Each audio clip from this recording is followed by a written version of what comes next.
But let's talk about this potential civil war that everybody is saying is brewing within MAGA. I'll give you my opinion. Um, right now, I'll tell you right now before we get into the video. My opinion is this: there is always truth that's being said. Okay? There is truth that's being communicated right now from Elon Musk, from Vivek Ramaswamy, and from several people, and everybody weighs in.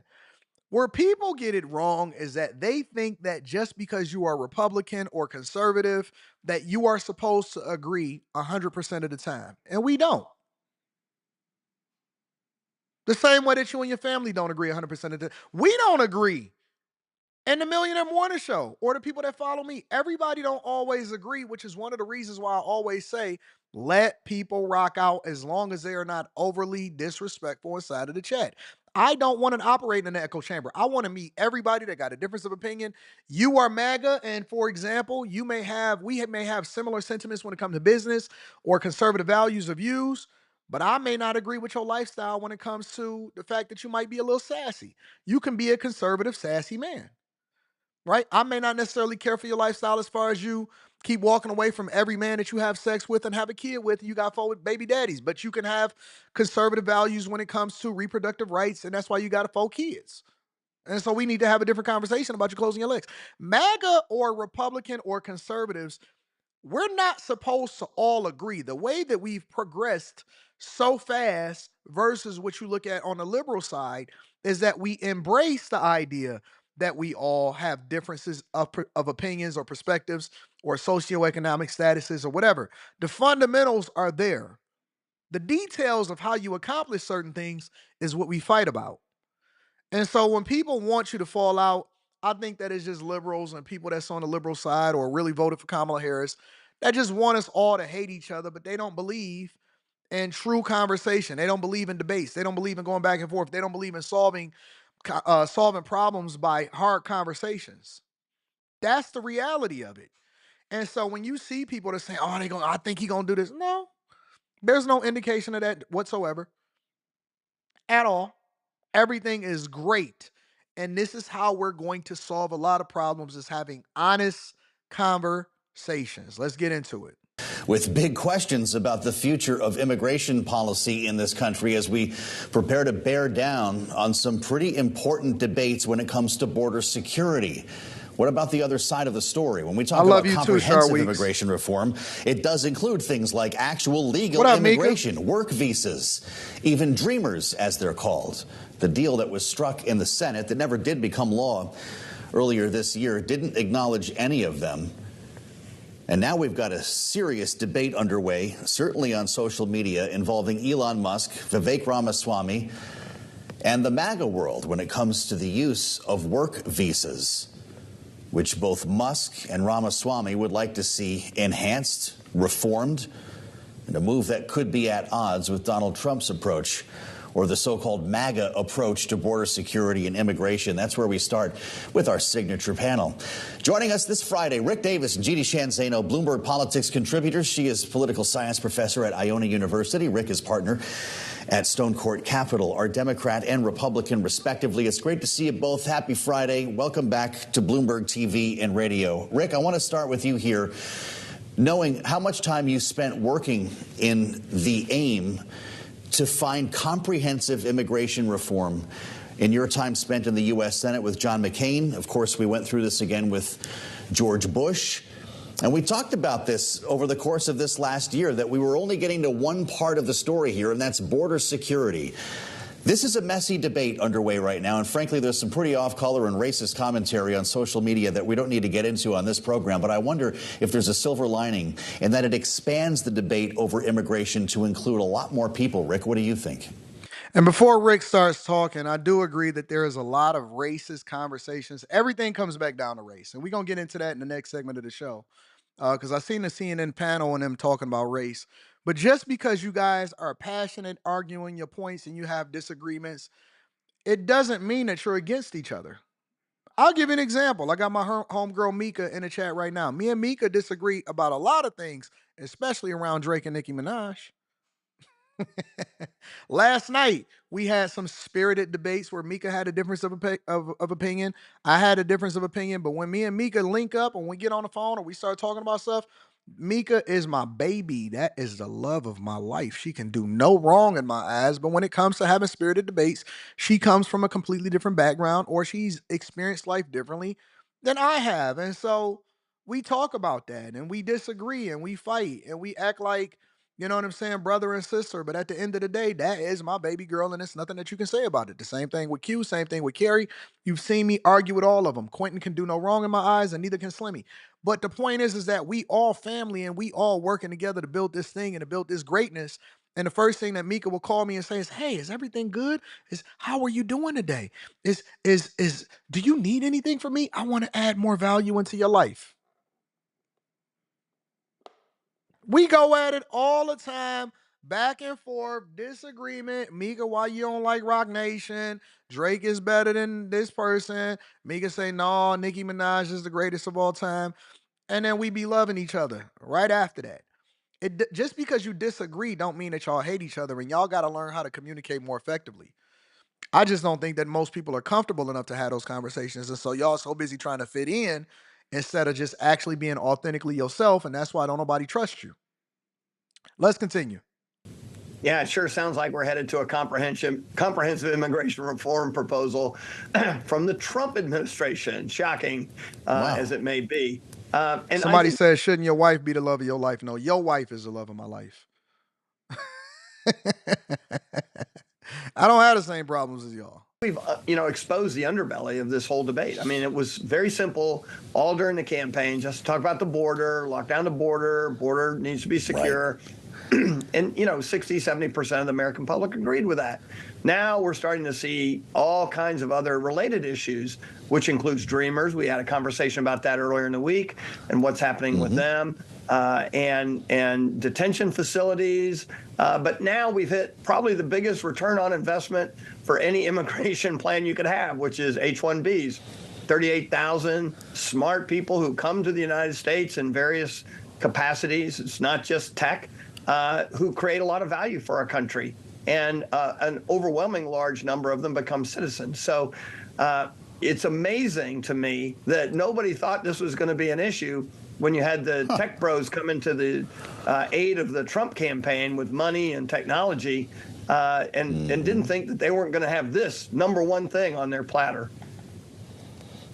Can't wait to hear your thoughts on this.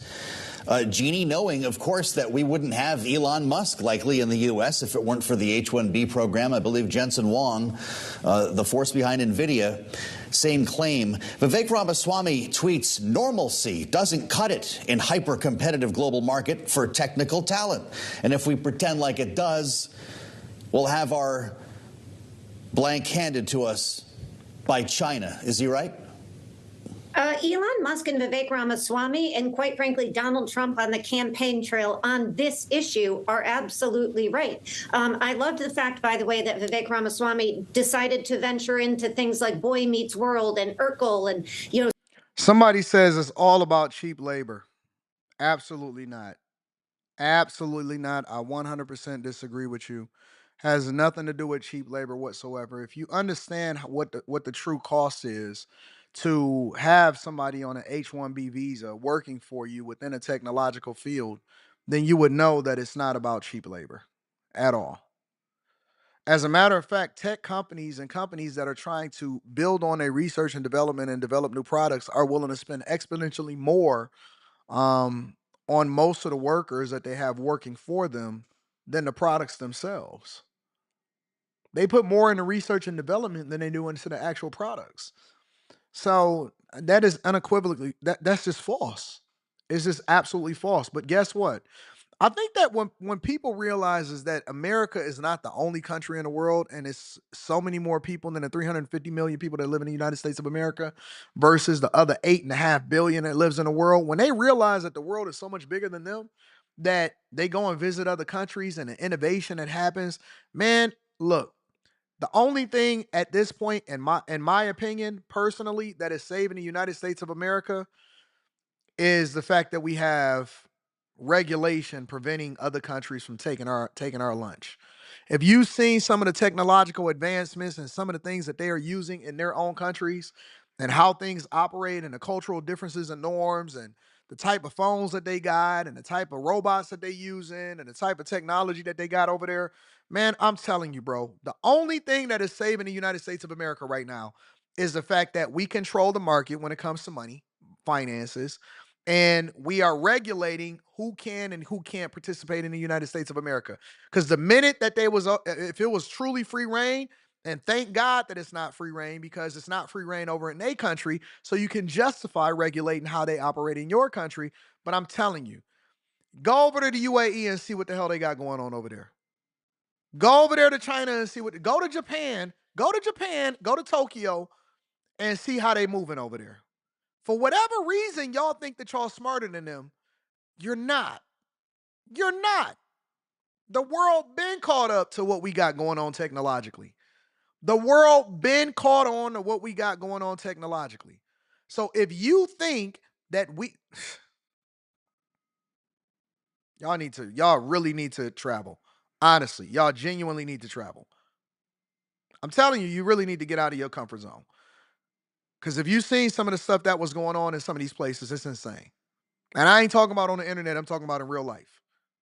Saved by the Bell. I don't know how many people remember these shows, but he went to that cultural area. And the problem for Donald Trump is he spent this campaign talking about, in the most dehumanizing language you can imagine, the fact that immigrants, illegal, legal, and otherwise, because he never differentiated, are destroying our way of life and are taking American jobs. I just pulled 3 quotes where he talks about immigrants taking Black and Hispanic jobs. So now he finds himself trying to do the bidding of these tech bros and his friends who subsidize his campaign and are subsidizing his inauguration. And they are absolutely right on this point, but you can't have it both ways. And this is the problem that Donald Trump has. And he's going to have a really difficult time backtracking from the many, many horrific things he said on the campaign trail, which the base took very seriously, apparently. Well, I don't know what people think we've been doing this whole time. Do not spam the chat. We see y'all first time y'all put it. You don't have to copy and paste it. I know y'all want to get everybody's attention. Do not spam the chat. This has been a critical component to developing world-class technology in Silicon Valley. It's how we got to space. If you want to go back and read the right stuff, we can go through that all over again. Rick, Elon Musk puts on Twitter here, thinking of America, he's got this figured out with the sports analogy. Thinking of America as a pro sports team that has been winning for a long time. And somebody said the question is the education that much more different and better than America? Absolutely, 100%. Absolutely 100%. There are places in the world where they go to school year round. They don't take breaks. They've created an environment that's ideal. They go to school year around and they do not even take breaks. They don't take summers off. And the kids are in school 10, 12 hours a day. And they sleep in school. They take naps, they wake up, and then they get back to it. 1,000%. 1,000%. That is absolutely correct. Wants to keep winning. It's the right mental construct. Do you think he's actually winning people over with this argument right now, or could border security now be at risk because of this? No, if you put it in purely political terms, I mean, he's defining himself, right? He is picking I've fights seen that, with everybody. Life. I did see that. Whether he even thinks he's picking a fight, he thinks it's just good policy to go out there and do this. He's trying to explain it. He's taken on every comer. I mean, getting in to a argument online with Laura Loomer. I mean, the most inexperienced political professional knows you don't get into fights in public with people like her. She's a crackpot.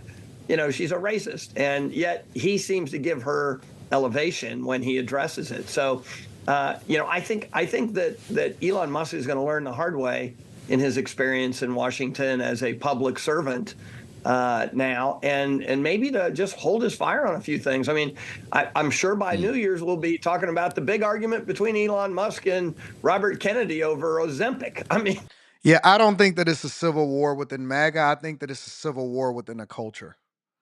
The same things that I've been preaching even on this channel for the longest and saying that we have a cultural Our cultures are trash as far as what we've adopted and embraced here in the United States of America, versus what we've been traditionally trained to be. Our cultures are weak. It's trash, 100%. I think that we have a culture issue, and that's where the war is. But I don't think it has anything to do with the party itself. There is no real infighting within the Republican Party. All of the problems is in the Democratic Party, personally.